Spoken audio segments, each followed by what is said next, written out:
271. Vihaya kamanya sarvan Vihaya kamanya sarvan Pumamscharati nisprihaha Pumamscharati nisprihaha Nirmamo nirahangaraha Nirmamo nirahangaraha Sashandimadhigacchati Sashandimadhigacchati 271.1. The meaning of the words of the shloka. Vihaya, abandoning, kaman, desires, yaha, that one, sarvan, all, pumams charati, that is puman plus charati, puman, man, charati is moving about, nisprihaha, free from longing, nirmamo, that is nirmamaha, devoid of the feeling of mind, nirahankaraha, without the feeling of I, sa, saha, he, that is who, shantim, peace, adhigacchati, is attaining. 271.2. The meaning of the shloka. That man devoid of the feeling of mind and without the feeling of I attains peace, who, abandoning all desires, moves about free from longing. 271.3. Bhashya. Vihaya parityajya kaman yaha sannyasi puman sarvan asheshataha karsnena charati जीवनमात्र चेष्टा विशेषः पर्यटति इत्यर्थः निस्पृहः शरीर जीवन मात्रे अपि निर्गता स्पृहा यस्य स निस्पृहः सन् निर्ममः शरीर जीवन मात्राक्षिप्त परिग्रहे अपि मम इदम् इति अभिनिवेशवर्जितः निरहंकारो विद्यावत्वादिनिमित्तात्मसंभावनारहितः इत्यर्थः स एवं भूतः स्थितप्रज्ञः ब्रह्मविद् शान्तिं सर्वसंसारदुःखोपरमलक्षणां निर्वाणाख्याम् अधिगच्छति प्राप्नोति ब्रह्मभूतः भवति इत्यर्थः. Translation. Yah puman sarvan kaman vihaya charati means a man who is a sannyasi, who lives discarding, abandoning all desires, leaving no trace of them, and moves about with the bare necessities of life.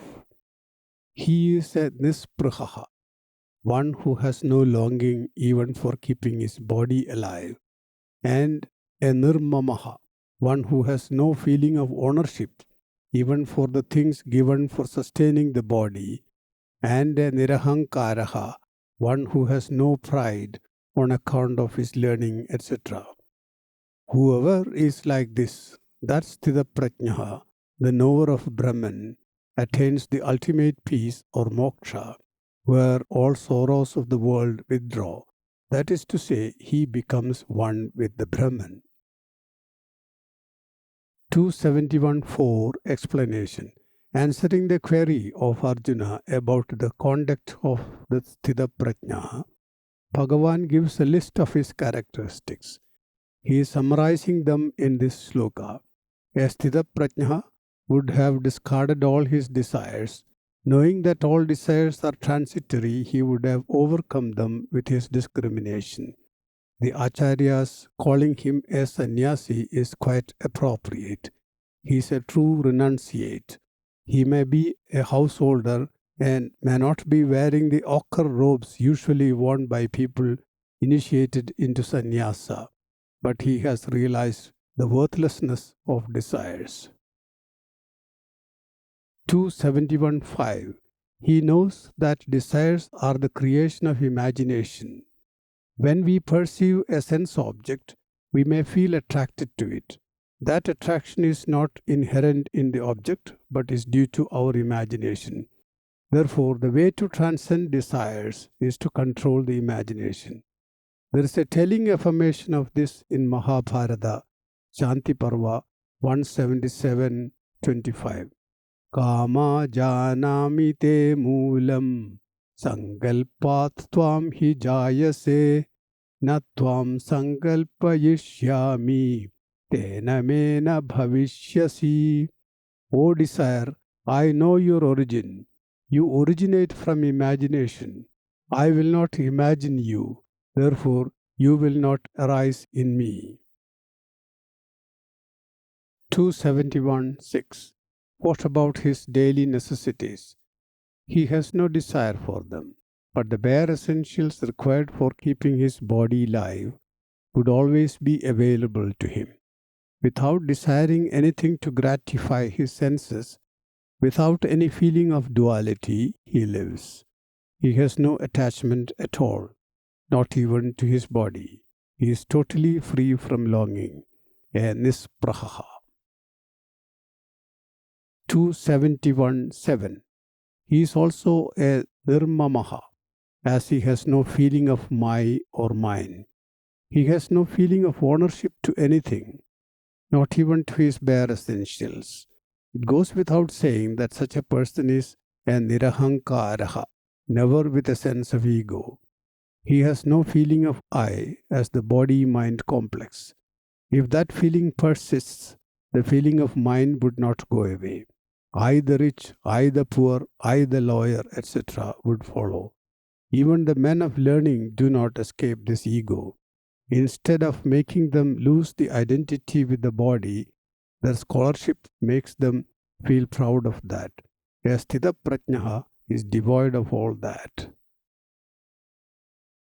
271.8. A sthita prajnaha attains peace. Here, peace is to be taken as the ultimate state beyond which there is nothing. That is moksha.